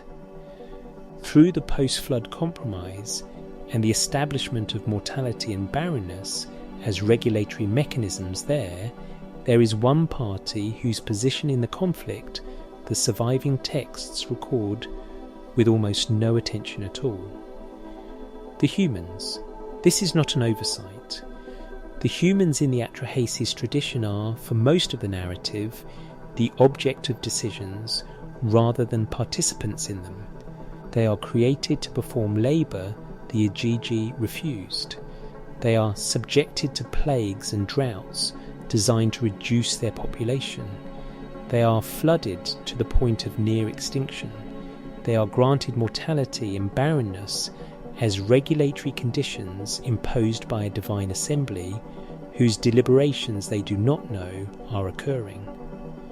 At every stage of the divine conflict, the human population is the thing being managed rather than the party being consulted. The one exception is Atrahasis himself, the single human who is informed, through the wall, of what is coming and instructed how to survive it. And the terms of that communication are worth holding carefully. Enki does not tell Atrahasis why the flood is happening. He does not tell him what the gods have decided or why, does not describe the assembly that voted, does not explain the decades of plagues and droughts that preceded it. He tells Atrahasis what to build and how quickly to build it. The communication is operational, not explanatory. Atrahasis is given the means of survival, but not the understanding of the situation that survival is being engineered around. After the flood, in the Gilgamesh Tablet C account, Utnapishtim, the Gilgamesh counterpart to Atrahasis, narrates the entire sequence to Gilgamesh as a first-hand account. He tells Gilgamesh what Ea said to the wall, what instructions he was given, how the boat was built, what happened when the flood came, and what happened after it receded. He narrates all of this with the fluency of someone who has told the story many times. But the narration has a curious quality. Utnapishtim knows what happened to him and describes it precisely. He does not know, or at least does not narrate, what was happening at the divine level that produced the flood. The assembly's deliberations, Enlil's insomnia, the history of the plagues, the specific content of the gods' post-flood confrontation, none of this is part of Utnapishtim's account. He knows the flood from inside the boat. The divine politics that created it remain outside his knowledge. This is the position of the humans throughout the Atrahasis tradition, inside the events that divine decisions produce, outside the decisions themselves. They experience the consequences of governance without access to the governance. What makes this detail press harder than it might first appear is the Rigmu question raised in the previous section. If humanity was producing something the texts call petition, as well as noise, if the Rigmu that Enlil could not sleep through carried the petitionary meaning that Akkadian administrative usage suggests then the humans in the Atrahasis tradition were not merely noisy. They were appealing to an authority that had created them, that administered the world they lived in, and that was not listening. The petition went upward and produced not a response, but a flood. The goddess Mami's post-flood speech, in which she raises her lapis lazuli necklace and addresses the assembled gods, is the closest the Atrahasis tradition comes to articulating this position from within the divine order. She does not speak for humanity directly. She speaks as the being who made humanity, who bore the responsibility for the creation, and who watched the flood destroy what she had made. Her accusation against Enlil is not that the flood was morally wrong in some abstract sense. It is that it was done without her, to something that was hers, by an authority that had not consulted the authority most immediately responsible for what it destroyed. The governance failure the Atrahasis text records runs in every direction simultaneously. The Anunnaki failed the Igigi, who rebelled. The assembly's solution failed to address the underlying problem, generating instead a human population that petitioned. Enlil's response to the petition failed catastrophically. Enki's subversion of the response failed to prevent it, and Mami's protest after the flood arrived too late to prevent the destruction it was protesting. Nobody consulted the humans. The humans were never asked anything. They were created, assigned labour, subjected to disasters they did not understand, and then regulated through mortality and barrenness imposed by a council they had no knowledge of. The Atrahasis tradition does not present this as outrage, it presents it as the condition of the world. The humans did not know what was decided about them, and the text does not suggest they needed to. The gap between the governing assembly and the governed population is simply the structure within which existence operates the same structure the scribes who copied this text worked within, the same structure the kings and priests who commissioned its transmission were sustained by. What the text preserves, without commenting on it directly, is a picture of governance so complete and so total that even the question of whether the governed should be consulted never arises within the narrative.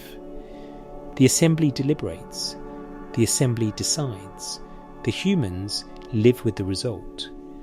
That the humans were making noise that sounded like petition that Rigmu suggests they were, in some sense. Already asking makes the flood's silence in response something more than administrative failure. It makes it a choice. The tablet that was never found every major text in this investigation has a physical location.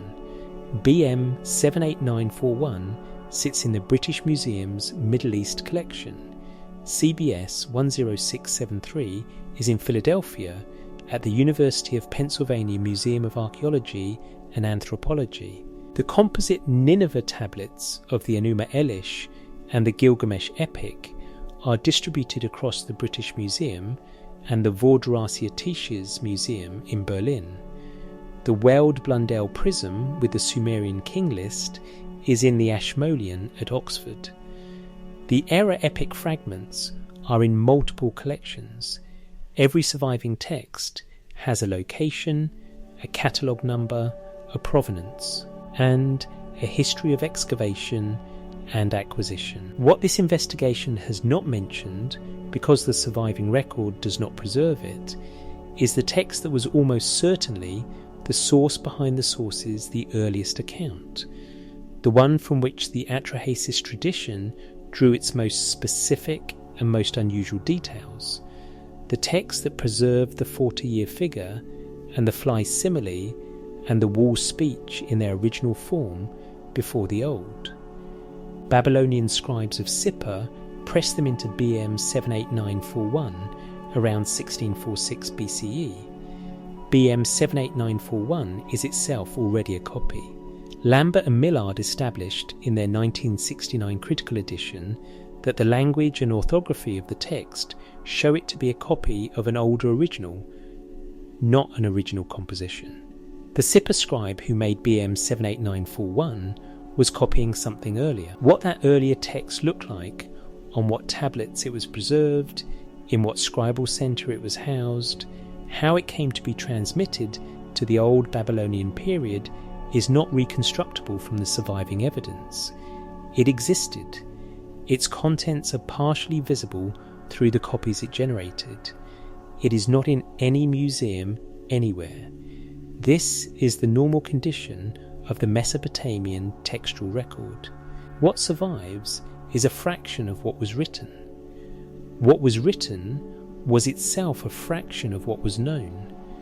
The scribal tradition committed to clay a selection of the knowledge it held, and the clay preserved a selection of what was committed to it, and the excavations of the 19th and 20th centuries recovered a selection of what the clay preserved.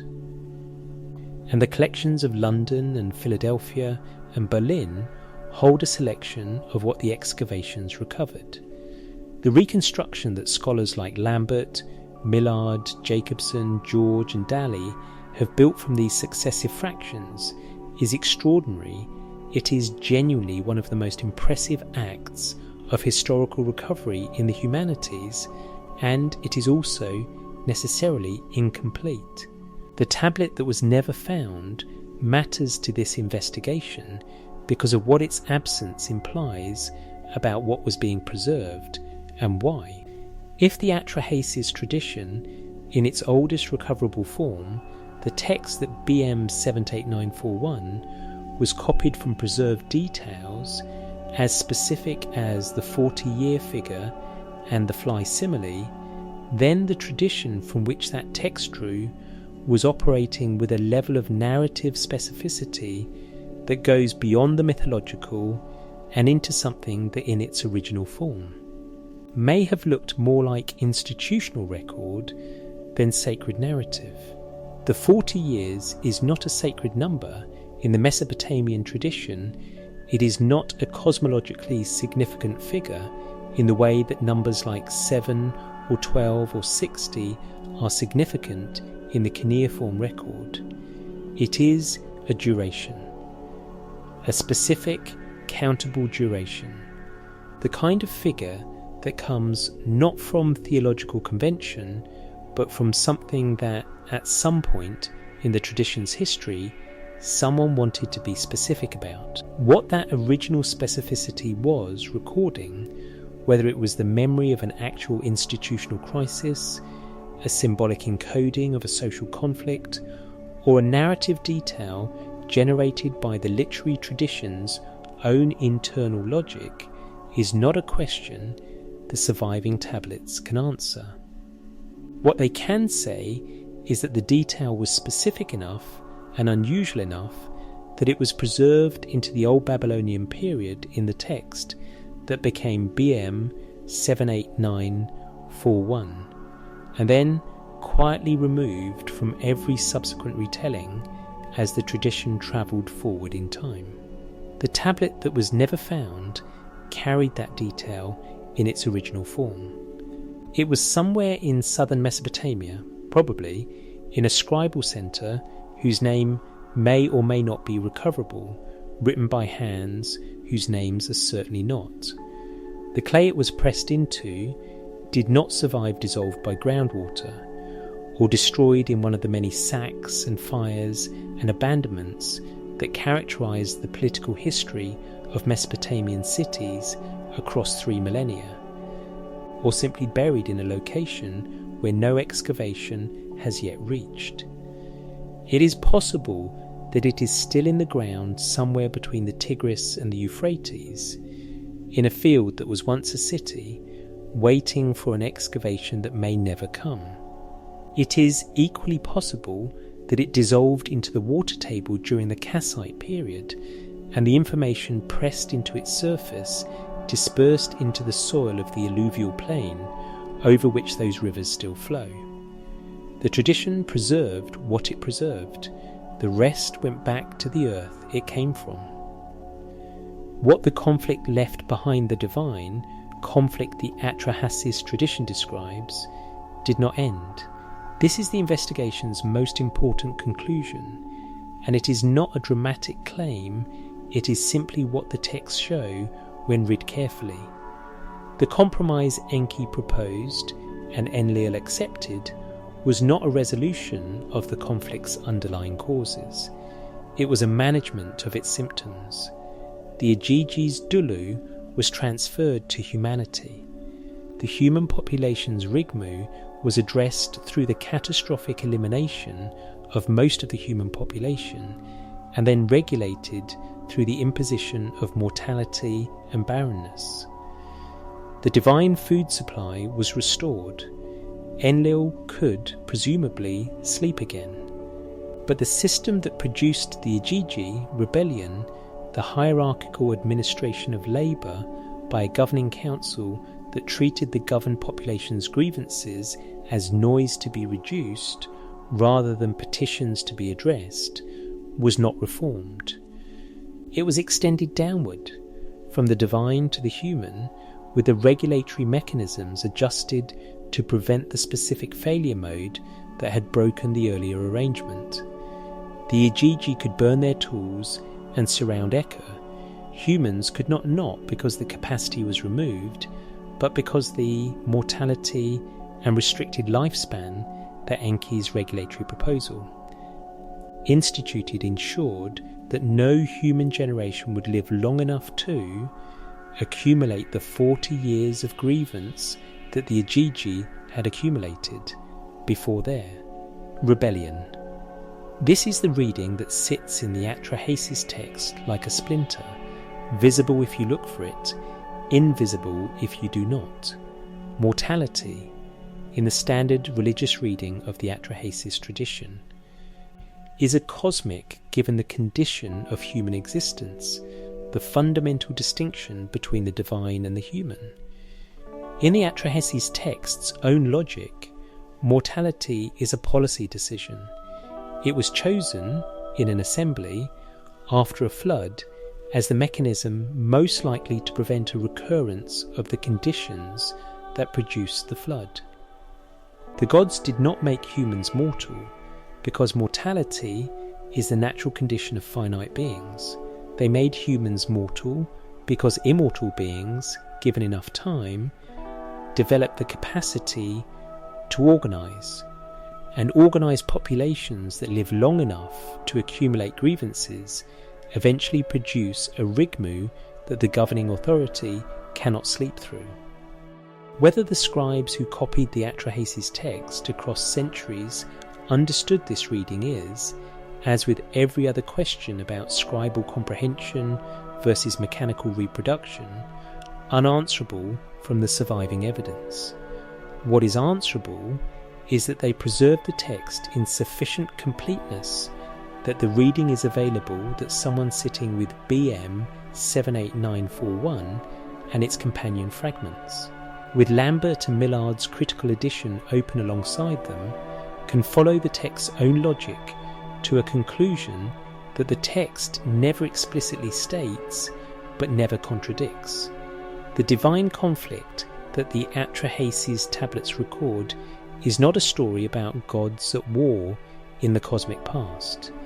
It is a record of how the world of Mesopotamian civilization, the world of labour and authority and petition and response, came to have the shape it has. It is the record of a governing class that solved one problem by creating another, solved that problem through catastrophe, and then managed the aftermath through mechanisms whose ultimate effect was to ensure the governed population could never again accumulate the time and the solidarity to do what the Igigi did. The clay tablets that preserve this record sat in a scribal school in Sippar around 1646 BCE and were read by students learning to write. Those students grew up to be scribes, temple administrators, palace functionaries, the people who maintained the records of the civilization built on the same alluvial plain the Atrahasis text describes the Igigi digging. They wrote the administrative documents that tracked the labour assignments, the ration distributions, the temple offerings, and the petition letters of the population they served. They worked within the system the Atrahasis text described, some of them copying the 40-year figure by lamplight in a Nippur tablet house, may have thought about it for a moment before pressing the next sign into the clay. The thought, if they had it, is not preserved. The sign is.